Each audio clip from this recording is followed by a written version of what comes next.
Chapter 5.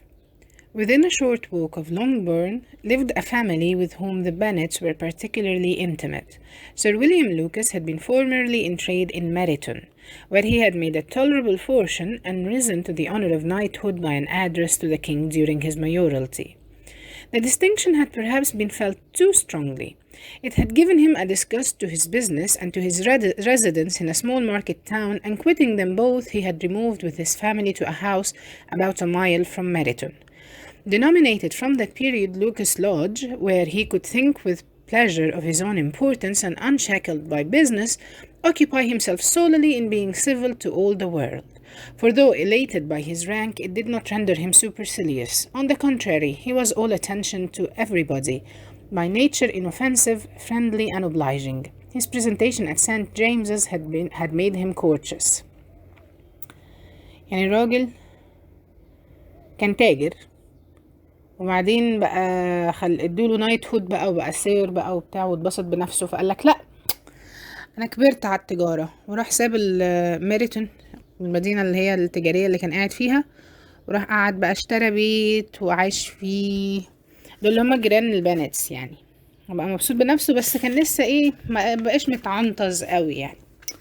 ماشي. ليدي لوكاس مراته was a very good kind of woman, not too clever to be a valuable neighbor to Mrs. Bennet.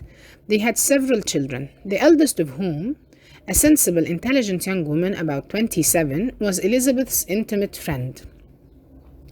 That the Miss Lucases and the Miss Bennets should meet to talk over a bowl was absolutely necessary, and the morning of their after the assembly brought the former to Longbourn to hear and to communicate.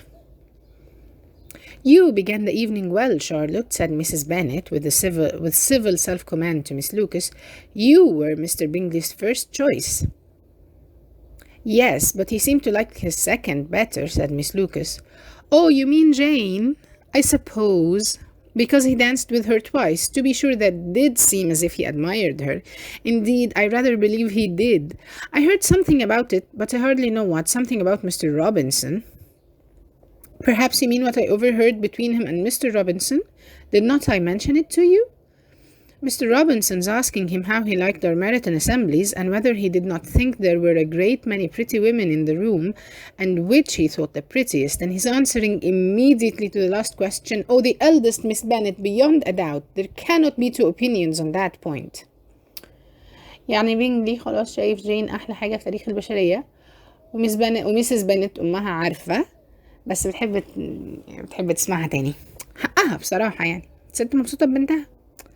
Upon my word, well, that was very decided indeed. That does seem as if... But however, it may all come to nothing, you know, said Miss Bennet. My overhearings were more to the purpose than yours, Eliza, said Charlotte. Mr. Darcy is not so well worth listening to as his friend, is he? Poor Eliza, to be only just tolerable. I beg you would not put it into Lizzie's head to be vexed by his ill treatment, for he is such a disagreeable man that it would be quite a misfortune to be liked by him. Mrs. Long told me last night that he sat close to her for half an hour without once opening his lips. Again, Mr. Darcy being very relatable. Marina. Are you quite sure, ma'am? Is not there a little mistake? Said Jane. I certainly saw Mr. Darcy speaking to her. Aye, because she asked him at last how he liked Netherfield, and he could not help answering her, but she said he seemed very angry at being spoken to. Oh well. Miss Bingley told me, said Jane, that he never speaks much unless amongst his intimate acquaintance. With them he is remarkably agreeable. I do not believe a word of it, my dear. If he had been so very agreeable, he would have talked to Mrs. Long, but I can guess how it was. Everybody says that he is ate up with pride, and I dare say he had heard somehow that Mrs. Long does not keep a carriage, and had come to the ball in a hack chaise. يعني هما دلوقتي شايفين الراجل مرضيش يتكلم مع ميس لونج عشان ما عندهاش كاريج تروح بيها الحفلة. مش عارفة. هي دارسي. مش لو كنت ضحكت شوية كان زمانهم بس ايه معدوش مش طايقينك كده. I do not mind his not talking to Mrs. Long, said Miss Lucas, but I wish he had danced with Eliza.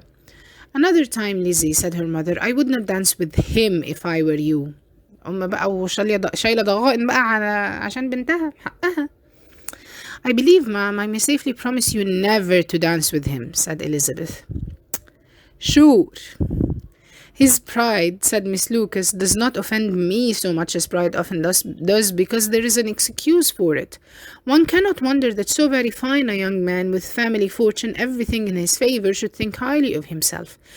If I may so express it, he has a right to be proud. ماشي. That is very true, replied Elizabeth, and I could easily forgive his pride if he had not mortified mine.